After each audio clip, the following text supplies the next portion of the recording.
It's time to start working on the hatch. I'm building a tiny teardrop camper from scratch, the Wander Tears Vaga.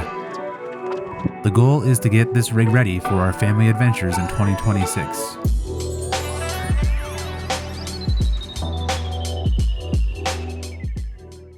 So I've got a couple of options of making the hatch to make these ribs in this curve. I have this curve on each of the walls here. And one thing I could do is take a piece of cardboard and make a template that would match this curve, and then trace that onto a piece of plywood and cut it out with a jigsaw. There are also the CNC files you can get as part of the plans for this, and that was one of the reasons why I bought this mill. I'm going to try a couple of different things because my mill isn't a full 4x8 sheet, so I can't really cut all the pieces, which would be awesome. I just don't have the space for one. So I'm all set up to run here. I've got a piece of plywood mounted into this, but there's some limitations on the size of my mill. I can only do 800 millimeters by 400 millimeters, which is about 31 inches by 15.5 inches. I have to make something different for the ribs because I can't do an entire rib in this envelope. This is what I'm going to do. I've got this whole rib split into multiple pieces. This top piece right here, this is one of two pieces for a rib. The other part is this piece down here. This piece and this piece connect together and they make one whole rib. And then I've got three more pieces here. So my plan is to try to cut these out on the mill, and then I'll glue these pieces together, this piece to here, this piece down here, and sandwich them all together with glue so that it'll still be one solid piece, it'll be strong, and it'll fit into the size of my mill. Also with some other limitations of just with what I have. This is great software. This is VCarve, and it's the desktop version just for my use.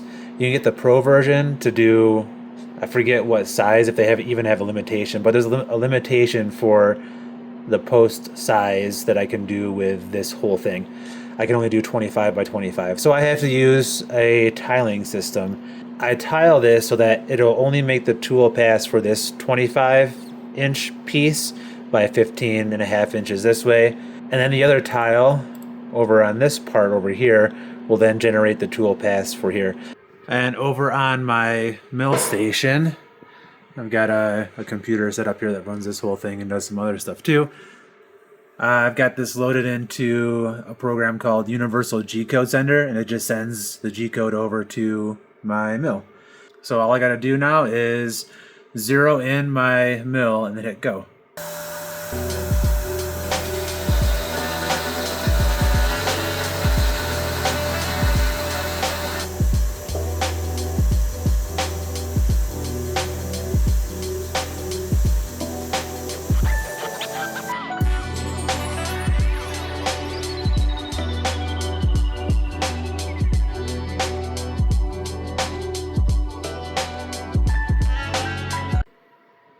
Alright, well, the first one was a failure.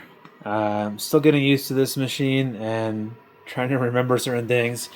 I decided to put this clamp on the dust boot here because it kept falling off and I couldn't get it off mid-operation. And I was going to finish this side over here, and this clamp ran into here and crashed the machine and caused it to skip some teeth. But that caused my piece to get messed up. Also, when you do the tiling on this one, I found I have to manually do an offset. So I've got another thing I want to try. Okay, trying to fix the blunders from yesterday. It's kind of complicated, but I think I've got it. You can see I've got my X and Y's already set, and then my position is right here in this top corner, right there. It'll start cutting here, and it's going to come in this way anyway to cut, and then it's going to cut all the way around to here. Now to check that, I have to do something different. Let's load, I'm going to note, 165 millimeters. So I'm going to load tile 2, right? And then I'm going to go to this position here, right into the corner, jog to here. Now it's gonna move, but not all the way to here. It's gonna move to about here. Now I have to add 165 millimeters to this position. So I'm gonna jog my controller 165 millimeters on the X plus, and we should move, oh no, we're over again. Oh my goodness, I'm not sure what I'm doing. Okay, I think we're good. I'm stubborn and I'm not giving up because I want to figure this out and learn this. So here is my position.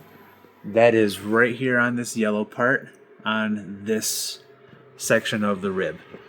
Tile 1, okay? Now I'm gonna load the other tile, tile 2, and I'm gonna move to the edge over here. Now we're just gonna move to that position where it thinks that 0 is over here. I have to reset my 0 when I'm actually cutting, but I want to check just the envelope of everything. I'm going to add my 165. I'm going to add that to X. Now we're moving over and we're right on the edge. I think that's going to cut it. So let's lock this all down and we're just going to go for it. So now all we got to do is turn this, make sure the spindle is up here, and then we're just going to hit go. Let's see if this works.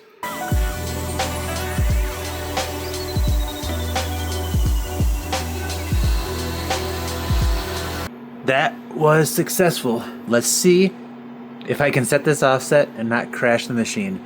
Kind of worried about this guy. I think I'll move this. All right, this holder's moved because I was worried about it crashing into here as it goes through this way. And I've got my T2, my tile 2 loaded. I moved X over 165. This is my new 0 position, which is where I'm at right here. And that matches up nicely with there. I think we're okay. So I'm gonna reattach this thing for the millionth time so it just falls off. It's driving me nuts.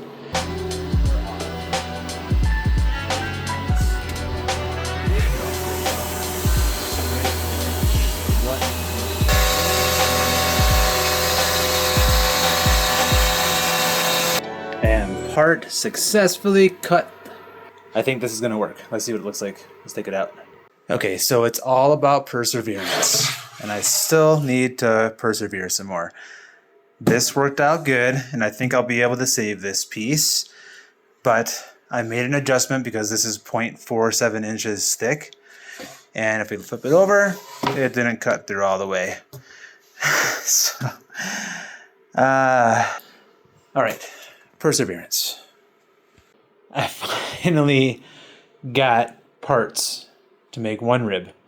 So I've got 2 sets, and they just have different joints of where these will overlap. This is probably making more sense now that you see the parts here this way. So what'll happen is, like, this will be one of the ribs, and this will be the other one. These will then sit on top of each other, and the joints will overlap. So once all of these 3 top pieces are together with these 2 bottom pieces, it'll form one rib.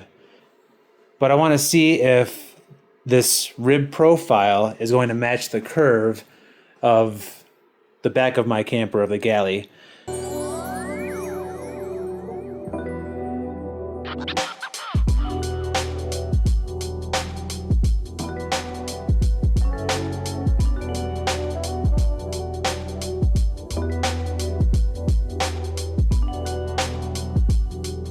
And that's the clamps.